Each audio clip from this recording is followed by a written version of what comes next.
The Shark Deck. Did I just swallow a bug? I am Johnny Beck with your Daily Comedy News. Right before I start recording, I go check to make sure I actually plugged in the microphone and the headset and everything's working and it's not distorted. And there was a bug flying in front of my face, and now the back of my throat feels like I swallowed a bug. It's not why you're here. Gary Goldman has a new book. It's called Misfit Growing Up Awkward. And he wants you to read the entire book. To prove it, in the introduction he wrote, "Some people skip the intro. I don't trust them. It makes me wonder where else they cut corners, where else they're phoning it in, and what other flim-flammery they're perpetrating." Some good Gulmanese language there.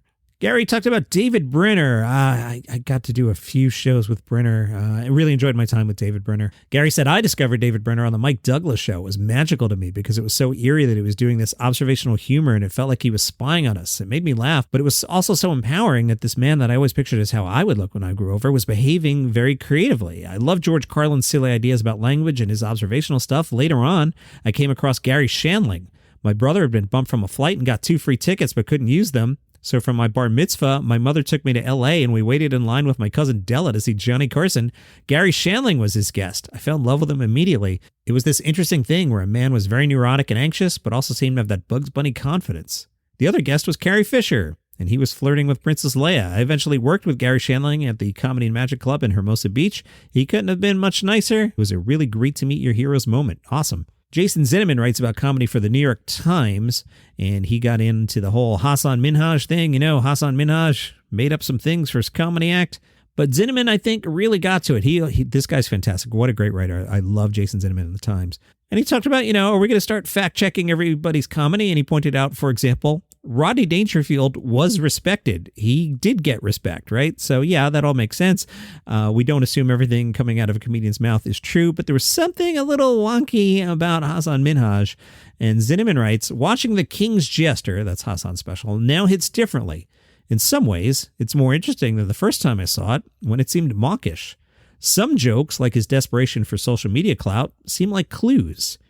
And others come across as the work of a guilty conscience, like the moment when Minhaj faces the audience and says, everything here is built on trust. Zinnemann writes, this is the truth. Every comic has an unspoken pact with the audience. The one Seinfeld has is different from Minhaj's, and part of the reason has nothing to do with their intentions. Whether or not critics like me think authenticity is important, it does matter to the audience. So does honesty. And comics understand that. It's no accident that many of the political comedians working today, especially on TV, employ researchers from traditional news sources. Getting facts right matters, especially when the comedy is about grave social issues. That's not just because a comic's credibility can take a hit.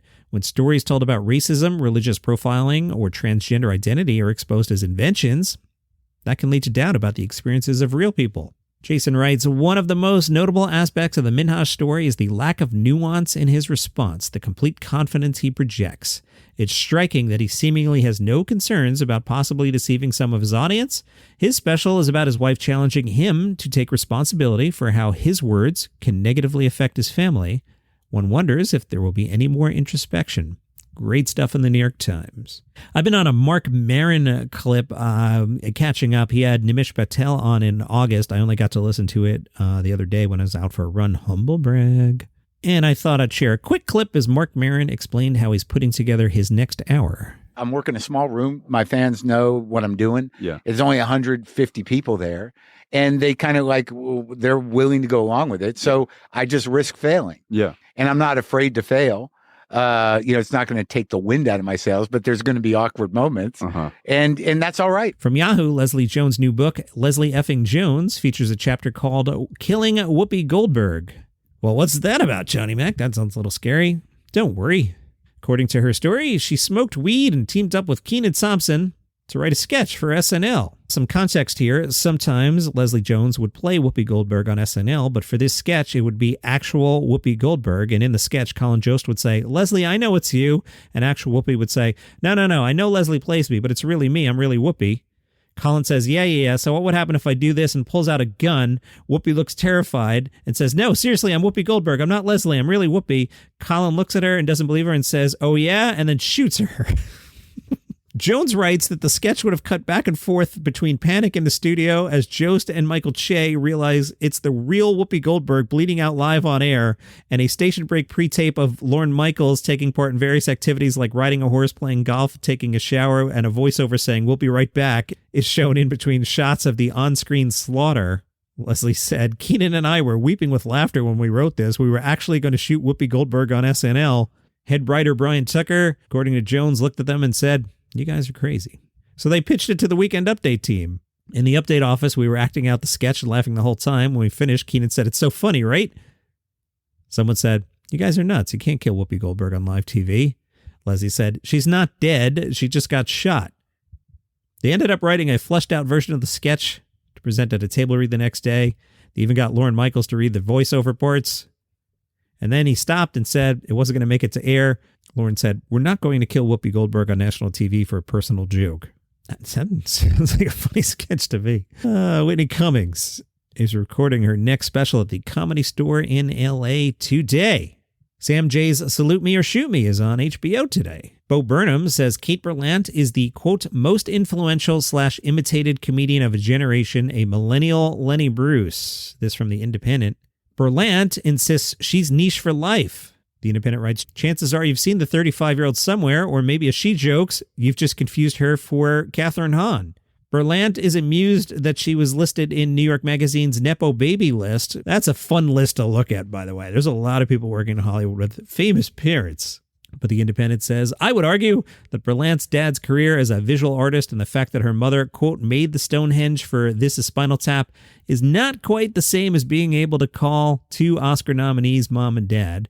Regardless," she said, "I was thrilled to be on the list because it made me seem so much more famous than I am." She's also worried that theater is dying. It's a quaint form at this point. If people are seeking comedy, they go to TikTok. They're certainly not going to the theater. There's almost nowhere left in culture where people are all actually together looking at something. She's at the Soho Theater if you're in the UK until 30 September. Let's mix up the order today and see who's at the High Plains Comedy Festival in Denver on this Saturday night. Chaos Theory at 6 o'clock. Open mic, 7 o'clock at Mutiny Information Cafe. Sky's the Limit at 7. Mateo Lane, quote, High Plains headliner show, 7:30 at the Paramount. The Grawlocks are there at 9. And then a couple of local shows. So yeah, if we were there, Mateo Lane would be the move for sure. Then we could bounce around, catch some local shows. Now, let's see who's at JFL Toronto on a Saturday. If you listened to yesterday, I was a little underwhelmed by the Friday night lineup. And I love JFL, but they got better in them than that. SCTV back up at 7. Jay Jordan at 7. Michelle Wolf and Ariel Elias at 7. All right, we hypothetically saw both of them yesterday. So let's do Leslie Jones. I've been talking about her a lot this week. So we'll make her our 7 o'clock show. 7:30, New Faces of Canada. 8 o'clock, Saturday Night Satire. 8 o'clock, Double Threat, Rachel Manson and Clifton Cremo. Love the name of this one. This is going to work on me. 8 o'clock, Beer Comedy. Beer Comedy is thrilled to bring its brand of underground Toronto comedy to the bright lights of JFL, featuring Toronto's top comedians. I'm sold on that. We're doing that. All right, that's our 8 o'clock show, Beer Comedy. So Leslie Jones, then Beer Comedy.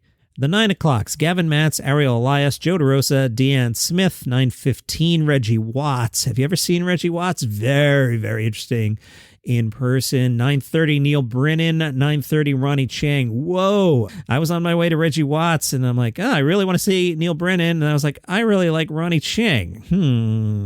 Which do we see? All right, Reggie Watts, Neil Brennan, Ronnie Chang. I'm going to eliminate Reggie Watts. Neil Brennan, Ronnie Chang, Neil Brennan, Ronnie Chang. Let's go see Neil Brennan at 9:30. 10 o'clock, Saturday Night Satire. Allison Liebley, SCTV. 10:30, Best of Absolute Comedy. 11 o'clock, Andrea Ginn. Alternative Show, Patty Harrison, Jay Jordan, and 11:30 After Hours. Let's do Jay Jordan at 11 o'clock. There's also the Hamptons Comedy Festival. Some of your performers tonight: Eric Haft, Richie Byrne, Scott Baker, Vinnie Mark. And if you're in Scranton and you like kittens, Animal Care Associates is a local nonprofit all-volunteer foster and rescue that's been serving the community for 20 years. They are teaming with the Scranton Comedy Club for Comedy for the Kittens. It's a fundraiser tonight, 7 o'clock at the Scranton Comedy Club. $15. The show features Steve Marshall and Bob A. Finney as headliners. Aaron Bader is your feature. The event also features basket raffles, merch, and more. For details, Linktree /ACA Scranton. There will also be some kittens there. maybe adopt one on your way home. That's your comedy news for today. If you enjoy what I do here, tell a friend about it. I'll see you here tomorrow.